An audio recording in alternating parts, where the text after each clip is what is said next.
করেছি, এটা দেখো ব্লেন্ডার। তো তারপরে মনে পড়লো যে আজকে একটা ছোটখাটো একটা ভিডিও বানাই। আজকে আমাদের একটা অন্নপ্রাশন বাড়িতে নেমন্তন্ন আছে রাতের বেলা। এখন প্রায় ঘড়িতে বাজে 8টা মতন, 8:30-9টায় বেরিয়ে যাবো।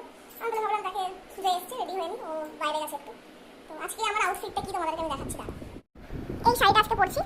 এইখানে না যতটা তোমার ক্যামেরাতে লাইট দেখাচ্ছে অতটা লাইট নয়, পুরো লেমন গ্রিন কালারের, একটু ডার্ক। আর তার সাথে এই ব্লাউজটা আমি ইয়ে করেছি, কন্ট্রাস্টে পরছি। আর শুধু আজকে পরবে এই পাঞ্জাবিটা, এটা আমাদের বাড়ি থেকে বিয়ের সময় তত্ত্বটা দিয়েছিল। আর এখানে পাজামা। আর তার সাথে আমি ক্লাসটা নেবো আজকে ভেবেছি, এটার সাথে এটা ক্যারি করবো। এখন মেকআপ চলছে, পুরোপুরি কমপ্লিট হয়নি, খালি জাস্ট ফাউন্ডেশনটা লাগিয়েছি, অ্যাপ্লাই করেছি। এরপর এখন যা যা করার হালকা টুকটাক, খুব একটা ভালো মেকআপ যেন করতে পারি তা নয়, যতটা মানে যেখানে যাওয়ার জন্য মানে কাজ চালানোর মতো একটা করে নেবো আমি। তো যাই হোক, চলো রেডি হই, মাঝে মধ্যে একটু করে ভিডিও তোমাদের সাথে শেয়ার করবো। বাই।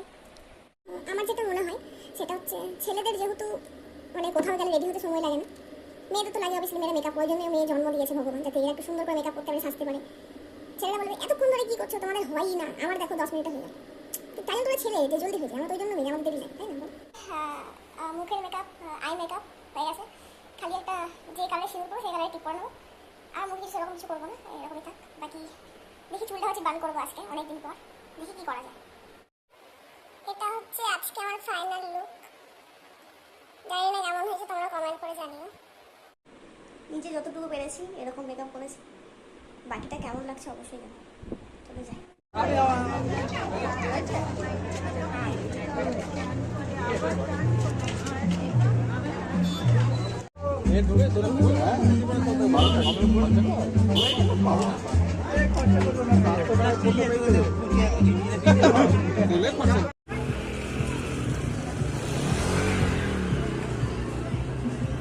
এইখানে ভিডিওটা করার মেন উদ্দেশ্য হলো, আমার দাদুও পুলিশ ছিলেন, তো অন্ডাল থানায় এইখানে ডিউটি করতেন। অনেক বছর পর আবার গেলাম, তো সেই আগের স্মৃতিগুলো মনে পড়ছিল। আর এইখানে মেন গেট যেটা ছিল বাইরের, সেখানে এরকম ডেকোরেশন করা হয়েছিল। ঘুম থেকে উঠে যে ওয়েদারটা আমরা দেখেছি সবাই, জানি না কোন কোন জায়গায় এটা হয়েছে, বাট অন্ডাল, দুর্গাপুর, পুরুলিয়া এসব সাইডে তো হয়েছে। কিন্তু ভাবতে পারিনি এরকম দুপুর দিকে এরকম রোদ উঠবে। আমাদের এখানে কত বেলি ফুলের কুড়ি হয়েছে দেখো, আর সেরকম ফুলও ফুটেছে, এই দেখো। তো কালকে রাতে খেয়ে দিয়ে এসে খুব একটা আমি ভিডিওটা ক্লিপ বেছে নিতে পারিনি।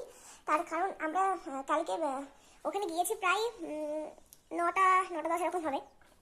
মানে গিয়ে পরে চেনা পরিচিত লোকের সঙ্গে দেখা হচ্ছে, হাজব্যান্ডের বন্ধু, তার মা। তো সবার সঙ্গে কথা বলতে বলতে অলমোস্ট 10-15 মিনিট লেগেছে। তারপরে ওখানে স্টল বসেছিল, অনেক কিছুই বসেছিল। তো ওইখানে একটু টুকটাক কিছু খেলাম। এবারে বেশি খাওয়া যাবে না, কারণ আমরা তার পরের ব্যাচে ভেবে নিয়েছিলাম যে খেতে বসে যাবো। তো সেই কারণে একটুখানি টুকটাক খেয়ে নিয়েছি। তারপরে আমরা চলে গেছিলাম বাইরে। এবারে ওর বন্ধুগুলো মানে সব দাদারা মিলে, 2-1টা দাদার বউ ছিল, তো সবাই মিলে বাইরে গিয়ে আড্ডা দিচ্ছিলাম বেশ। তারপরে খাওয়া দাওয়ার পরে অনেকক্ষণ আড্ডা দেওয়া হয়েছে। কৌশিক দাদা একটু লেট করে ফেলেছিল, ওরই বন্ধু। আর দিদি, দাদার ডিউটির জন্য লেট হয়ে গেছিলো। তো ঘরে এসে আর ইচ্ছে করছিল না যে হ্যাঁ ভিডিওটা করি। তো ওখানে গিয়ে বাচ্চাটার কাছে এত ভিড় যে ওখানে আমি কোনো ভিডিওই করতে পারিনি। মানে ওর মানে মৌলিদি, যার বাচ্চার অন্নপ্রাশনে গেছিলাম, তো ওই দিদির সাথে গিয়ে আমি কোনো ফটো তুলতে পারিনি, এত ভিড় ছিল। আর প্লাস বাচ্চাটার কোনো আমি ভিডিও ক্লিপ নিতে পারিনি, ওখানে প্রচণ্ড ভিড়। আর বাচ্চাটাকে আমি হাতও দিইনি, কারণ বাইরে থেকে এলাম তো, হঠাৎ করে গিয়ে ওর হাতে মুখে হাত দিয়ে দেবো, হাতটাও মুখে নেবে, ওই জন্য আমি হাত দিইনি। যাই হোক, দেখতে খুব ভালো হলো, খুব ভালো খাইয়েছে। আমি ভিডিও করিনি, খাবার সময় এত হড়বড় হচ্ছিল ভিডিও করতে পারিনি। তারপরে ভেবেছিলাম যে মেনু কার্ডটা তাহলে ভিডিও করে নেবো, সেটাও হয়নি। ঠিক আছে, যদি আমি পাই তো আমি অ্যাটাচ করে দেবো এখানে ভিডিওর সাথে। আর তারপরে এসে পরে ঘরে এত কিছু গোছানো ছিল, এই এই গয়না ছাড়ো, এটা করো, চেঞ্জ করো, হ্যাঁ করো, মানে যাওয়ার সময় ভালো লাগে, রেডি হওয়ার সময় তারপরে খুব বিরক্ত লাগে এসে পরে যাই বল।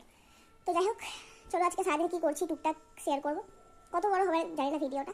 আর ওইখানে গিয়ে যে দিদি আমার রিসেপশনে মেকআপ করেছিল, নিবেদিতা দিদি, তো দিদি ভাই বলছিল তোর ভিডিওগুলো আমার দেখতে, ভ্লগগুলো খুব ভালো লাগে, এরকম আরও ছোটো ছোটো ভ্লগ বানাতে থাকবি। তো থ্যাংক ইউ দিদি। অনেকেই আছে পছন্দ করে, কমেন্ট করে, আমার খুব ভালো লাগে। তো এইভাবেই তোমরা পাশে থেকো, জানি না কতদূর কী হবে, বাট ভালো লাগে তাই করছি। চলো বাই।